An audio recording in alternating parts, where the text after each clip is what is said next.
दोस्तों मैं आप लोगों को बताना चाहता हूँ 72,825 शिक्षक भर्ती का जो 1100 के बचे हुए रिस्पोंडेंट का मैटर था, उसके साथ तमाम अंतरिम आदेश के कंटेम्प्ट टैग हो गए थे। उस पर दोस्तों पिछले दिनों आप जानते हैं कि सारे आईओ को निस्तारित करते हुए सभी आईए को निस्तारित करते हुए कोर्ट ने कहा था कि अलग-अलग अंतरिम आदेश पर जो है कंटेम्प्ट दाखिल किया जाए और ये अपनी याचिका में ये कोट किया जाए कि जो है आपकी याचिका में कि आप किस आदेश के लाभार्थी हैं, उस आदेश को कोट करते हुए आप उस पे जो है ये कंटेम्प्ट करिए।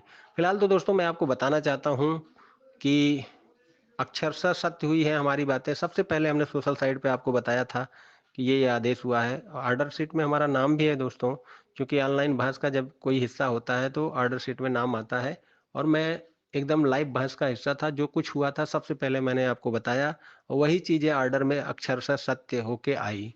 फिलहाल तो दोस्तों अभी एक संजीवनी मिल चुकी है जो है आप लोगों के लिए 2011 बीएड टीईटी के लोग जो है जो 25 जुलाई 2017 को आदेश हुआ था, उस आदेश से संतुष्ट नहीं थे दोस्तों। अलग-अलग मंचों पर अलग-अलग कई बार जो है इस पर जो है याचिकाएँ फाइल की गई और दोस्तों लास्ट में जो है कई बार याचिकाएँ फाइल की गई।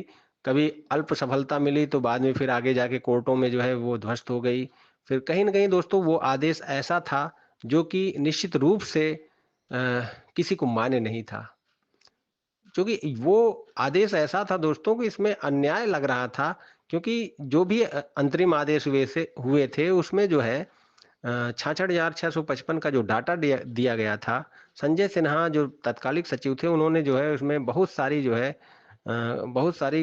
गलतियाँ करके जो है कोर्ट को गुमराह किया था और इसके कारण दोस्तों बहुत से लोग चयन से वंचित हो गए। टीईटी 2011 के बच्चे हार नहीं माने, लास्ट तक लड़ते रहे, कई बार लड़ते रहे, क्योंकि दोस्तों अन्याय को जो है कोई बर्दाश्त नहीं कर पाता है, बार-बार आखिरी विकल्प तक लड़ता है और इसी कारण जो है इस पर जो है लड़ाई जारी हुई थी। 1100 याचिकाकर्ताओं के बचे हुए याची पहले लड़ रहे थे, फिर बाद में जो है उसमें और लोग कनेक्ट हो गए, सब पर नोटिस इश्यू हुआ और लास्ट में जो है दोस्तों अब पिछले डेट पर 21 अप्रैल को, जैसा कि आप लोग जानते ही हैं, इस पर एक सार्थक जो है रिजल्ट आया है और उस पर जो है दोस्तों कहीं न कहीं इस मैटर पर सभी अंतरिम आदेश को कोर्ट ने परखने के लिए जो है एक हामी भर दी है और सरकारी अधिवक्ता ऐश्वर्या भाटी को कहा भी है कि आप जो है, चूंकि सरकारी अधिवक्ता ऐश्वर्या भाटी जी बार बार कह रही थी कि 66,655 भर्तियां हो गई हैं विभिन्न अंतरिम आर्डर से, अब कुछ बचा नहीं है इसमें। 6,000 सीटें जो थी मैं हमने जो है फ्रेश विज्ञापन के जरिए भर दी। उनका कहना था कि 68,500 और 69,000 में जोड़ दिया गया है जो शेष सीटें हैं, लेकिन दोस्तों ऐसा कुछ नहीं है। 1,37,500 शिक्षा मित्रों की सीटें हैं जो 2 बार में भरी गई थी सुप्रीम कोर्ट के आदेश से, एक बार 68,500, एक बार 69,000 में। तो दोस्तों लेकिन गुमराह किया जा रहा था कोर्ट को, लेकिन कोर्ट नहीं मानी और उसने कहा कि जो है कि हम जितने भी अंतरिम आदेश है उसका जो है हम वो करेंगे, क्या नाम है, उस पर आकलन करेंगे कि जो है इस पर एग्जामिन करेंगे कि आपने किस आदेश का पालन किया और किसका नहीं किया। चूंकि दोस्तों 66,655 जो भर्तियां हो चुकी हैं उसमें ऑर्डर में स्पष्ट है कि जो है विभिन्न अंतरिम आर्डर से जो भर्तियां हो गई उसको हम प्रोटेक्ट करते हैं। तो विभिन्न अंतरिम आर्डर का मतलब कोर्ट की नज़र में सारे अंतरिम आदेश पालन होने के बाद 66,000 लोग नौकरी पाए हैं।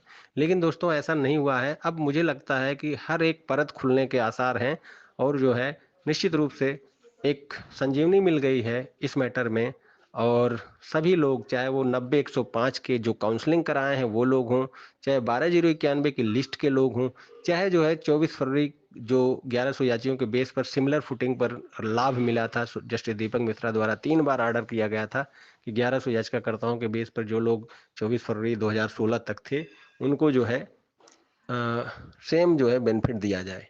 तो दोस्तों सेम इसी तरह का सब कुछ हुआ था और उस समय 3 लाख पद भी खाली थे, लेकिन सरकार जो सपा की सरकार थी उसने कुछ नहीं किया। तत्कालिक सचिव संजय सिन्हा ने उसमें बहुत सारा कोर्ट को गुमराह किया और कहीं न कहीं दोस्तों इससे बहुत सी बहुत से लोगों को जो है आदेश का लाभ नहीं मिला। फिलहाल तो एक मौका है दोस्तों, मैं आपको बताना चाहता हूँ कि जो लोग जुड़ रहे हैं, जो भी लोग जुड़े, वो एकदम वकालतनामा पे साइन करके उसके सब जो है एकदम सही तरीके से करें। चूँकि दोस्तों अभी हाल ही में जस्टिस बेला त्रिवेदी का एक ऑर्डर आ गया है, जिसमें स्पष्ट कहा गया है कि फर्जी जो मतलब चीज़ें होती हैं, जैसे सुप्रीम कोर्ट में तमाम लोग वकालतनामा पे फर्जी साइन कर देते हैं, तो इससे दोस्तों उन पर जो है कार्रवाई की बात की गई थी। 2 अधिवक्ताओं का उन्होंने रजिस्ट्रेशन कैंसल कर दिया, ये सारी चीज़ें की।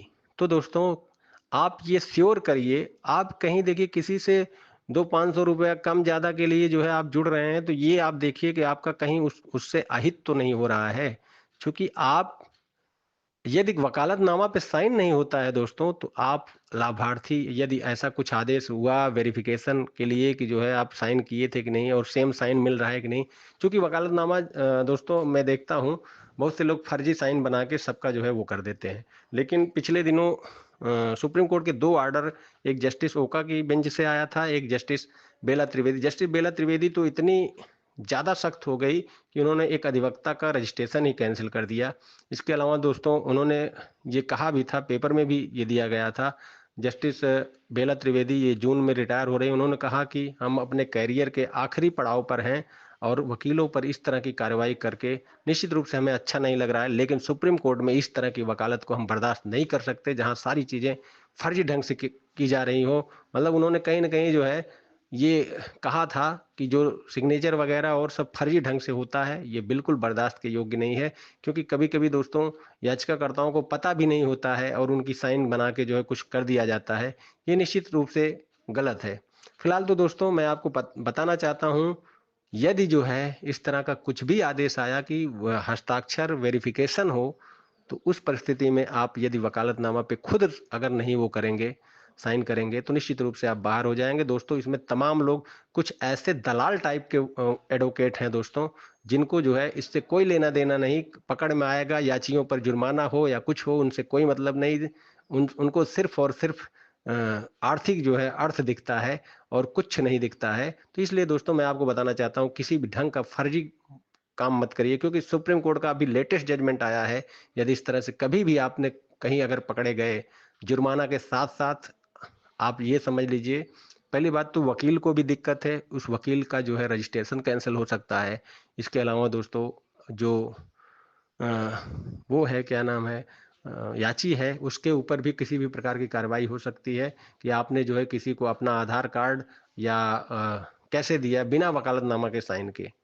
मतलब उसकी भी तो ज़िम्मेदारी तय होती है। अब आधार कार्ड ऐसे कोई किसी को नहीं देता है। जब तक जो है आप किसी को अथॉरिटी नहीं देंगे, हाँ, हमारा केस करिए, आप नामा पे साइन नहीं करेंगे, तब तक आप जो है कैसे माने जाएँगे? तो इस परिस्थिति में दोस्तों तमाम चीज़ें हैं, जो कि इसलिए फर्जी ढंग से जो लोग कर रहे हैं, बिना वकालतनामा पे साइन लिए, उनसे जो है आप दूर रहिए, क्योंकि आपकी नौकरी का सवाल है, कल को वेरिफ़िकेशन आएगा की बात और सिग्नेचर यदि आपका मैच नहीं करेगा, चूँकि आपका फर्जी ढंग से साइन किया जाएगा, तो निश्चित रूप से आप जो है फिर नौकरी से बाहर हो सकते हैं, यदि ऑर्डर का लाभ भी मिल गया तो भी। तो दोस्तों आप याचिका करिए, जो है कंटेम्प्ट जो अलग-अलग याचिका हो रही है, उसमें जो है वकालतनामा पे ओरिजिनल साइन ज़रूरी है। उसके लिए दोस्तों हमने अपने जो हमारे साथ जुड़ रहे हैं, हमने सबको वकालतनामा का जो है एक प्रोफ़ार्मा भेज दिया है। दोस्तों उसको प्रिंट करा लीजिए, 10-5 रुपए और खर्च होंगे। उस पर आप अपना ओरिजिनल साइन बना के भेज दीजिए। इससे क्या है दोस्तों, आपका अहित नहीं होगा। कल को कोई भी प्रकार का जो है किसी प्रकार का कोर्ट द्वारा आप पे कार्रवाई नहीं किया जाएगा कि फर्जी ढंग से आपने किया है।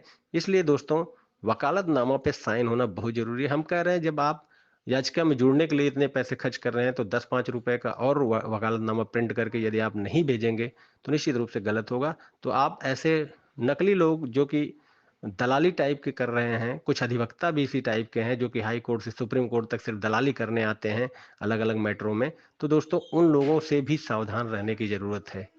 आप निश्चित रूप से अपने भविष्य के लिए जो है तत्पर रहिए और दोस्तों मैं हमेशा आपको समय-समय पर सबसे ऑथेंटिक सूचनाएँ देता रहूँगा। आप जानते ही हैं, हमारा तमाम वीडियो आप देख लीजिए, समस्त चैनलों पर देख लीजिए, जो भी हमारे वीडियो हैं हमारे चैनल पे जो है, वो जो है जो भी कुछ मैं बताया हूँ एकदम ऑथेंटिक बताया हूँ, अक्षरशः सत्य बताता हूँ, वही चीज़ें होती हैं और निश्चित रूप से मैं किसी को गुमराह नहीं करता हूँ। इसलिए दोस्तों मैं आपको स्पष्ट बता देना चाहता हूँ कि वकालतनामा वाला जो ये मुद्दा है, इस पर आप लोग सोचिए और बिना वकालतनामा पे साइन किए आप कोई केस मत फाइल पहले हो जाता था दोस्तों, लेकिन अभी लेटेस्ट अभी 2 महीने पहले का जो जजमेंट आया है, उससे ये जान लीजिए कि सुप्रीम कोर्ट के जजमेंट के बाद यदि आप कुछ भी गलत करते हैं तो आप दोषी पाए जाएंगे, वो वकील भी दोषी पाया जाएगा और आप भी दोषी पाए जाएंगे, तो आपके ऊपर भी कार्रवाई होगी। इसलिए आप फर्जी कुछ भी न करें, वकालतनामा पे अपना ओरिजिनल साइन करें, ताकि कल को अगर कोई वेरिफिकेशन हो आदेश के बाद तो आप यदि आपका जो है हस्ताक्षर मिलता रहे। फिलहाल तो दोस्तों जितने भी लोग हैं वो यथाशीघ्र कंटेम्प्ट के लिए तैयार हो जाएं, क्योंकि दोस्तों आप जानते हैं 23 मई को डेट फिक्स हो चुका है। अब जो है आप कंटेम्प्ट की ड्राफ्टिंग करें, हो फाइलिंग होगी, उसके 18 से 20 दिन के अंदर दोस्तों पटल पे आएगा। पटल पे आएगा, इसके बाद जो है फिर उसको टैग कराना पड़ेगा मेन याचिका में, जो अभी लेटेस्ट किशन कुमार की जो रिस्पोंडेंट वाली याचिका है उसमें टैग कराना पड़ेगा।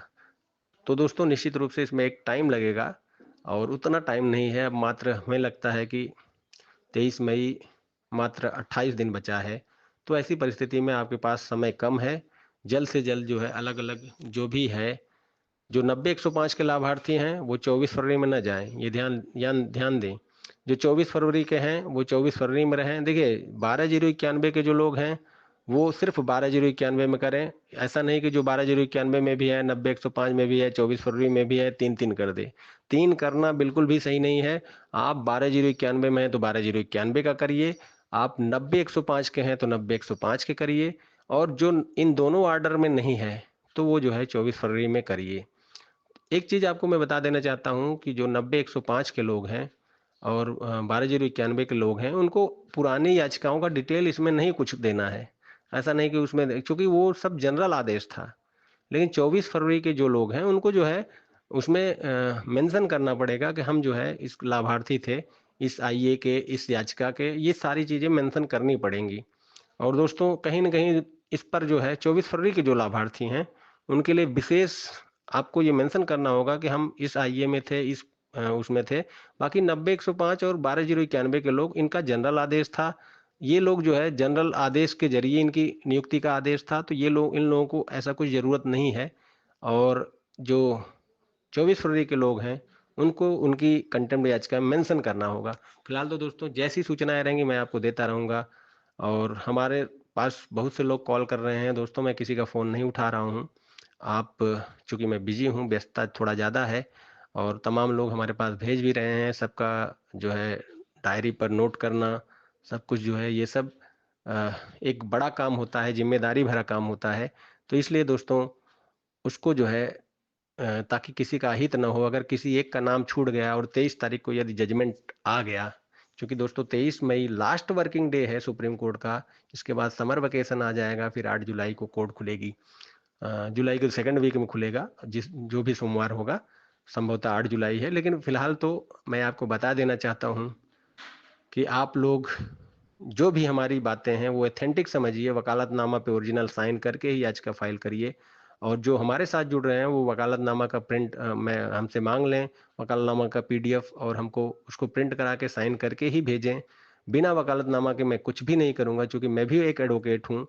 हमारे भी जो है ऐसा ना हो कि रजिस्ट्रेशन कैंसिल कर दे कोर्ट, क्योंकि मैं फर्जी करूंगा तो निश्चित रूप से ये गलत होगा। और वो सारे लोग जो कि कूड़ा करकट सब डाल देते हैं, उनके लिए मैं बताना चाहता हूँ, जिस दिन आपके इस कूड़ा करकट पे किसी दिन अगर जो है आपने फर्जी ढंग से कुछ किया और उस पर जुर्माना हुआ, तो ये आपके लिए भारी पड़ जाएगा। आपका थोड़ा सा आर्थिक लाभ देखना निश्चित रूप से उन बच्चों के लिए भी भारी पड़ेगा, और उन अधिवक्ताओं के लिए भी भारी पड़ेगा जो दलाली करते हैं हाई कोर्ट से सुप्रीम कोर्ट तक, और वो कुछ नहीं करते हैं। फिलहाल तो दोस्तों मेरा स्पष्ट मानना है कि सारे लोग जिनका जनरल आदेश है 12/091 और 90-105, उनको कोई ज़रूरत नहीं है कि पिछली जो है याचिकाओं को मेंशन करना है कि नहीं करना है। आपको सिर्फ जो 24 फरवरी वाले हैं उनको मेंशन करने की ज़रूरत पड़ेगी कि हाँ, ये 24 फरवरी के लाभार्थी थे इस आईए के, इस याचिका के, ये सारी।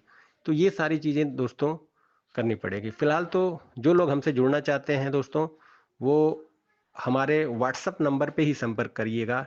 हमारा व्हाट्सएप नंबर है 9161180404, 9161180404। इस पर व्हाट्सएप करके ही आप हमसे इस संबंध में जानकारी ले सकते हैं। बाकी दोस्तों फ़ोन कॉल मत करिएगा, क्योंकि इसमें व्यस्तता है, जितने लोगों का आ रहा है उसका सबका जो है लिखना, सबका डायरी मेंटेन करना, ये सारी चीज़ें होती हैं। एक भी ये बहुत बड़ी जिम्मेदारी का काम होता है। एक भी अभ्यर्थी यदि छूट गया तो निश्चित रूप से इससे अहित हो जाएगा। फिलहाल तो जैसी सूचनाएं रहेंगी मैं आपको देता रहूंगा। मैं एडवोकेट विनय पांडे, प्रयागराज। दोस्तों, जो लोग अंतरिम आदेश के लाभार्थी हैं, वो चाहे 1100 के बचे लोग हों, चाहे 12,091 के लोग हैं, चाहे 90,105 के लोग हैं, या 24 फरवरी। देखिए, मैं आपको बता देना चाहता हूँ, एक चीज स्पष्ट ये भी कर देना चाहता हूँ कि कोई अगर ये कहे दोस्तों कि मैं इसमें सिर्फ ये जो है मजबूत है, बाकी कोई नहीं मजबूत है। दोस्तों, इस समय जो ऑर्डर आया है, उसने समस्त अंतरिम आदेश को उन्होंने कह दिया है कि हम सबको परखेंगे। तो ऐसा नहीं कौन वो है कौन नहीं, कोई किसी की बुराई न करे। सब अंतरिम आदेश पे जो है कंटेम्प्ट दाखिल करने की लिबर्टी है, और सारे लोग इसमें दाखिल करिए। संभावना है कि व्याख्या होगी पूरे आर्डर की, और सुप्रीम कोर्ट को ये पूरी पावर है कि वो अपने आर्डर को बदल सकता है, पलट सकता है, कुछ भी कर सकता है। दोस्तों, सुप्रीम कोर्ट सुप्रीम है। 142 में उसको सुप्रीम पावर मिला है पूर्ण न्याय के लिए। वो 142 लगाकर सबको कुछ भी कर सकता है, चाहे सीटें हो या कुछ ना हो तो भी जो है। इसलिए दोस्तों, 12,091 हो या 90,105 हो या 24 फरवरी हो या रिस्पोंडेंट के लोग हों, सारे लोग उस ऑर्डर को मेंशन करते हुए अपनी याचिका में कंटेम्प्ट दाखिल करेंगे। ये सुप्रीम कोर्ट ने कहा है, और सुप्रीम कोर्ट जांच करेगा कि कौन सा आदेश सही है। क्योंकि हाई कोर्ट में जो है, चूंकि पिछले दिनों जब सुनवाई हुआ था तो ऐश्वर्या भाटी मैम को दो टूक उसने जस्टिस संजय करोल ने कह दिया था उन्होंने, कि हम हर आर्डर का जो है समीक्षा करेंगे, हर आर्डर को एग्जामिन करेंगे कि आपने किन आर्डरों का पालन किया, किन का नहीं किया। आखिर 66,655 भर्ती समस्त अंतरिम आदेशों के पालन के बाद हुई या नहीं हुई, ये सारा चीज परखेंगे। धन्यवाद दोस्तों। मैं एडवोकेट विनय पांडे, प्रयागराज। ऑडियो काफी लंबा हो रहा है, आपको स्पष्ट बता देना चाहता हूं कि हमारी ऑडियो को ही एथेंटिक मानिए, क्योंकि मैं कोर्ट रूम में लाइव बहस का हिस्सा रहता हूं और सब कुछ आपको एथेंटिक बताता हूं। धन्यवाद।